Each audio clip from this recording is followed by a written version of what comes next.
Journey सिर्फ 3 महीने का बचा है। अब इसी में जो जान लगाएगा वो सक्सेसफुल हो जाएगा। इसी में जो जान लगाएगा वो सक्सेसफुल हो जाएगा। तो तुम्हें लगता है कि तुम्हारा सिलेक्शन हो जाएगा? नहीं, क्योंकि जिसको सेलेक्ट हो रहा है ना वो सारा नरक बना के बैठा अपना जीवन।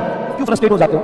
एक सेकंड के लिए ये महसूस करना कि तुम्हें लगता है कि मेरा सिलेक्शन शायद नहीं होगा, यार मेरे बस का नहीं है, मेरे औकात का नहीं है। अगर मैं बोलूं हाँ नहीं होगा, तेरे से कहां होगा? ऐसे कैसे बोल दिया? आप तो खून कर देंगे, केस कर देंगे आप पर। क्या हमारा गोल क्या होगा? 4 क्लासेस है, बहुत बढ़िया, बधाई हो। सुनो, तुम जितना रो रहे हो ना ये जायज है ना? रोना तो जायज है यार, दिक्कत तो होगी। और शाम तक अगर पढ़ाई करेंगे तो स्टेमिना इतना नहीं बचता है कि आप मतलब सेल्फ स्टडी कर पाओ। तो 2 बातें यहाँ पे ध्यान से समझने की वाली बात, सुनना ध्यान से। सबसे पहली बात तो ये है कि ये जर्नी सिर्फ 3 महीने का बचा है। ये जर्नी सिर्फ 3 महीने का बचा है। अब इसी में जो जान लगाएगा वो सक्सेसफुल हो जाएगा।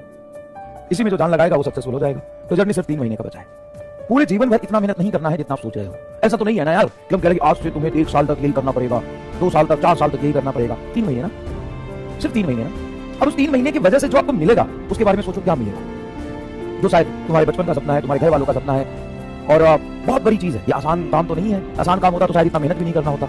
बहुत बड़ा काम है, इसलिए बहुत ज्यादा सेक्रीफाइस और मेहनत करने की जरूरत है। पहली बात कि सिलेबस हो जाएगा उसकी कोई चिंता नहीं है। दूसरी बात 3 ही महीने की मेहनत है। तीसरी बात जितना हम आपको करा दे रहे हैं वो बहुत ज्यादा सफिशिएंट है। तो माथा मत मारिए ज्यादा, रिवीजन करिए। लेकिन रिवीजन में हमेशा एक चीज फॉलो करिएगा, minimum resource maximum revision. Revision का मतलब ये नहीं है कि आप 4 किताब सॉल्व कर रहे हो, मेरा पूरा नोट्स पढ़ रहे हो। रिवीजन का कतई ये मतलब नहीं है। रिवीजन का मतलब है कि मेरे नोट्स के जो थ्योरी वाले पार्ट है वो पढ़ो और जो सवाल तुमसे नहीं हुए थे वो रिवाइज करो। हो जाएगा रिवीजन करोगे तो, हो जाएगा रिवीजन करोगे तो अपने आप को समेटो और एक बार वही जान लगाओ जिस एनर्जी से, जिस इंथुसियाज्म से, जिस जोश से तुमने शुरू किया था।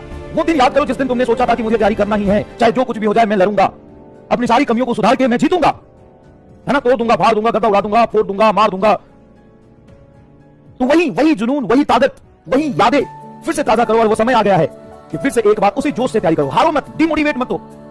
क्योंकि भाई मेरे एक मुश्किल चीज है। सुनो, अगर मैं 3 ही क्लास कराऊं, 1.5 घंटे की 3 ही क्लास कराऊं, तो तुम्हें लगता है कि तुम्हारा सिलेक्शन हो जाएगा? नहीं, क्योंकि जिसको सेलेक्ट हो रहा है ना वो सारा नरक बना के बैठा अपना जीवन।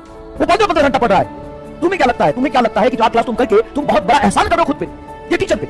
नहीं भाई नहीं। अगर हम नहीं पढ़ाएंगे ना तो जिसको सेलेक्ट होना है ना वो 15, 16 घंटा ऑलरेडी नरक बना के अपना बैठा है जीवन। और तुम्हें पता नहीं चलेगा, तुम साफ हो जाओगे। तो ये आसान काम कभी से था भी नहीं और ना ये होगा। बहुत मुश्किल काम है और बहुत जान लगा के आपको मेहनत करना पड़ेगा। आपको समेटना पड़ेगा, सारे दुख दर्द भुला के इस चीज को एंजॉय करो, इस मेहनत को, इस संघर्ष को जियो, एंजॉय करो, इसको चैलेंज की तरह लो और मेहनत करो। घबराने से कुछ नहीं होगा। दुखी हो जाओगे, दुखी होके ऐसे पढ़ा रहे इतना, तो फिर तुम्हारी एफिशिएंसी डिक्रीज होगी और 10 दिन बाद ही तुम्हें लगने लगेगा कि तुम्हारी अवस्था नहीं है। सिर्फ 10 दिन में तुम्हें लगने लगेगा कि अब छोड़ देते हैं। और ये जो जनवरी मिड से फरवरी मिड का जो समय होता है ना, यहीं पे 40-50% बच्चे गिव अप करते हैं और यही तुमको लगने लगता है कि मेरे से नहीं। सिर्फ लगता है, होता कुछ नहीं है रे। होता क्या है? होता कुछ नहीं है। तुम्हें लगता है, तुम्हें लगने से क्या होता है? अच्छा तुम मुझे मैसेज करो, हमें लगता है मेरा सिलेक्शन नहीं होगा, मैं बोलूंगा हाँ नहीं होगा। सर ऐसे कैसे बोल दिया कि नहीं होगा? आप कैसे बोल सकते हो कि नहीं होगा? होगा भाई साहब। तो दूसरा बोला तो बहुत बुरा लगा है। जब तुम खुद अपने आप पर सवाल उठाते हो तो बुरा नहीं लगता? तो दुनिया तो है ही सवाल उठाने के लिए, तुम अपने आप में क्यों सवाल उठाते हो? तुम अपने आप में क्यों डिप्रेशन में जाते हो, क्यों फ्रस्ट्रेट हो जाते हो? एक सेकंड के लिए ये महसूस करना कि तुम्हें लगता है कि मेरा सिलेक्शन शायद नहीं होगा, यार मेरे बस का नहीं है, मेरे औकात का नहीं है। अगर मैं बोल दूं हाँ नहीं होगा, तेरे से कहां होगा? ऐसे कैसे बोल दिया? आप तो खून कर देंगे, केस कर देंगे आप पर। सदर थाना में आपको हम जेल के अंदर भिजवा देंगे। ऐसे कैसे बोल दिया? भाई दूसरा बोलता है तो कितना बुरा लगता है और खुद बोलते हो तो बुरा नहीं लगता। छोड़ो ये सबका चक्कर। 3 महीने ना आंख बंद करके जान लगा दो, जितना कर सकते हो उतना मेहनत करो। समझ में आया कि नहीं आया?